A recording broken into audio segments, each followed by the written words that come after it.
Donc nous avons vu que pour réussir sur le plan international, c'est-à-dire une entreprise qui veut se développer sur le plan international et avoir le leadership du marché, devenir une entreprise globale, il y avait un certain nombre d'impératifs. Et un de ces impératifs, c'est le fait de développer un global mindset. Global mindset, on peut traduire, c'est une ouverture d'esprit.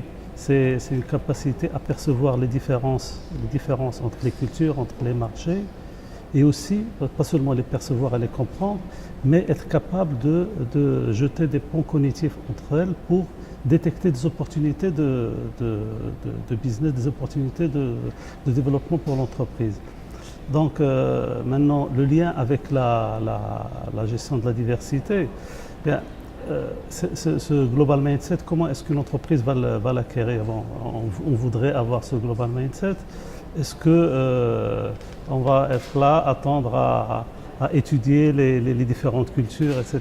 Non, la façon la plus directe de le faire, c'est d'abord d'accepter au sein de l'entreprise, donc d'attirer les talents de divers horizons, d'être ouvert de puiser donc les talents dans le vivier de talents mondial et de faire en sorte à ce que ces gens, une fois qu'on les a attirés, qu'on puisse les retenir, en leur permettant d'une part de contribuer au sein de l'entreprise. Ils apportent avec eux donc les perceptions qu'ils ont des différents marchés, des différentes cultures. Ils apportent avec eux des systèmes de management, des systèmes de gestion, des orientations culturelles ou autres qui viennent enrichir l'entreprise et qui lui permettent de comprendre et d'interagir avec les différentes situations, les différents marchés.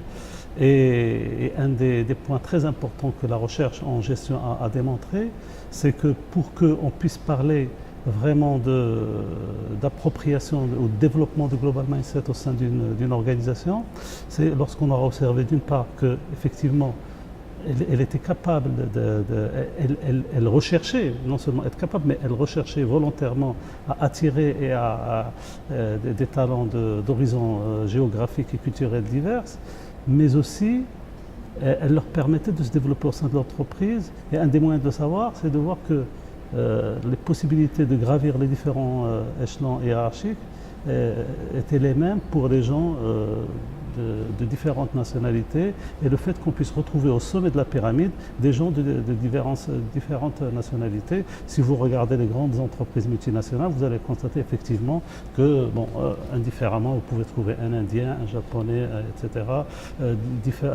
Des entreprises américaines, vous allez trouver un du Midwest, parce que les États-Unis, c'est un continent, c'est déjà un mix. Vous allez trouver des personnes étrangères, donc vous regardez Boeing, vous regardez P&G, etc.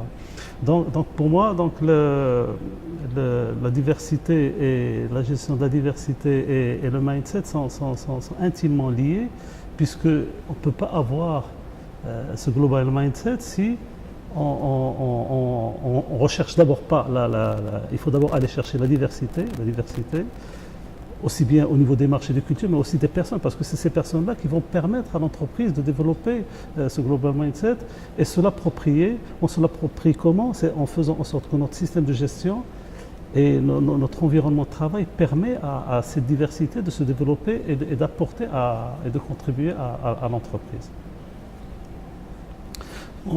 Pour ma modeste expérience à l'international, m'a permis d'abord effectivement de voir l'importance de cette disposition de l'esprit, la présence de cette disposition de l'esprit au niveau de l'organisation, voir en fait que l'entreprise, elle regarde le monde extérieur, elle est tournée vers le monde extérieur, elle est à la recherche d'opportunités partout dans le monde, elle est capable. Non seulement elle le désire, mais il faut qu'elle ait les capacités, qu'elle développe les capacités à pouvoir saisir ces occasions. Comme on a dit, le global mindset, c'est d'abord percevoir, mais aussi être capable d'intégrer. Il faut être capable de jeter des ponts et pouvoir d'abord détecter les opportunités et aller les chercher, être ouvert à ce qui se passe partout dans le monde et considérer le monde entier comme notre marché. mais aussi être capable de développer des choses. C'est-à-dire que bon, vous percevez, mais si vous n'avez pas les capacités à aller, par exemple, une entreprise, si elle n'a pas la capacité d'aller se développer sur un marché parce qu'elle n'arrive pas à s'implanter, elle n'arrive pas à réussir du fait que, par exemple, les gens n'arrivent pas à intégrer la différence culturelle au niveau de ce pays, etc. Donc, elle ne pourra pas réussir. Donc ce qui me paraît très important, c'est justement la capacité de l'entreprise à pouvoir être présente partout. Donc elle est ouverte partout et aussi être présente à faire de cette présence partout un avantage compétitif. Un avantage compétitif parce que si on est présent partout, si on est ouvert à tout, donc on perçoit avant les autres donc les opportunités et on peut faire jouer donc l'avantage, comme on a dit, du first mover avantage. Quand vous êtes le premier à faire quelque chose, vous avez toujours un avantage qui se traduit en avantage compétitif et pour l'entreprise donc en possibilité de se développer et d'être plus profitable, Bon, les difficultés sont très nombreuses parce que généralement dans l'entreprise, vous avez, on décide par exemple une entreprise où le CEO d'une entreprise ou le leader voit donc c'est-à-dire il a une vision pour l'entreprise et il met en place une stratégie pour atteindre donc les objectifs qu'il a fixés pour l'organisation. Et bon, un CEO visionnaire qui a compris donc l'importance donc de la globalisation et qui décide que son entreprise doit devenir un leader mondial, donc il va essayer de mettre en place tout ce qu'il faut pour y arriver. Et entre autres, donc, développer un mindset au niveau de son entreprise, comme s'approprier les best practices qu'il y a autour du monde pour que son entreprise soit plus forte, soit plus performante.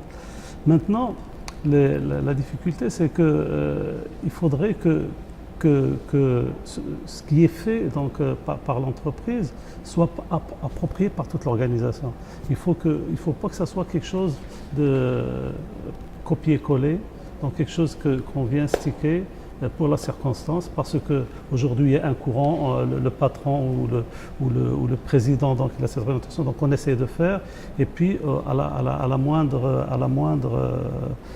soit au départ du leader, soit en cas de crise, donc, parce qu'en cas de crise on revient vers ses références antérieures. Donc, et donc la difficulté c'est justement pour l'entreprise de s'approprier en fait le global mindset, cette orientation à l'international, et ça ne peut se faire que si tout le monde au sein de l'organisation perçoit cette orientation comme une nécessité et comme étant dans son intérêt. C'est-à-dire si je vous dis il faut respecter le code de la route. Donc aujourd'hui nous avons une police qui est présente partout et tout le monde respecte, s'arrête au feu rouge, respecte le stop, etc. Et on a l'impression que bon, finalement les gens ont compris. Mais si on ne fait pas l'effort de faire en sorte que chacun comprenne que le code de la route, il a été fait pour le protéger d'abord et que c'est dans son intérêt de respecter le code de la route, c'est dans l'intérêt de ses enfants, c'est dans l'intérêt de sa famille, etc., etc. On n'aura plus besoin, c'est-à-dire que si on en supprime, les gens vont continuer à appliquer les choses. Donc il faut que la difficulté, c'est faire approprier ça à tous les échelons de l'organisation. Et à mon sens, un des meilleurs moyens, c'est faire en sorte justement que la diversité puisse gravir la diversité au sein de l'organisation, c'est-à-dire les personnes d'horizons diverses puissent effectivement avoir des opportunités et gravir des échelons et être partout, de manière à ce que donc, cette orientation, ce global mindset soit présent à tous les échelons de l'organisation. Moi, j'ai pu voir dans les organisations où j'ai pu travailler à l'international, c'est que effectivement, à un certain niveau, ce global mindset existe, mais des fois, on dépend d'une décision de go ou no go à un niveau qui est supérieur. Et parfois, il y a un blocage à ce niveau-là et on rate des opportunités. Et j'ai vu beaucoup d'opportunités se rater parce que justement, à l'échelon supérieur, les choses étaient perçues différemment.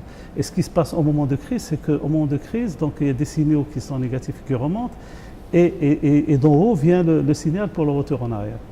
C'est un peu le danger, c'est que, comme toute chose, il y a beaucoup de bonnes pratiques qu'on importe, mais qu'on importe de manière, donc, parce que c'est à la mode, parce que c'est ceci. Aujourd'hui, on est en train de parler de diversité, il y a des gens qui vont... Mais s'ils ne savent pas réellement quels sont les bénéfices de la diversité, que c'est quelque chose de très important, de vital, je dirais, de critique et de vital pour eux, bon, demain on parlera d'autre chose et on oubliera la gestion de la diversité. Enfin, ça c'est ce que j'ai vu à travers ma modeste expérience. Bien sûr, bon, les experts qui ont participé ici ont amené des choses beaucoup plus, disons, scientifiques. Mais pour moi, c'est ça ce que je retiens un peu de ma modeste expérience. Voilà. Merci beaucoup. Je vous en prie.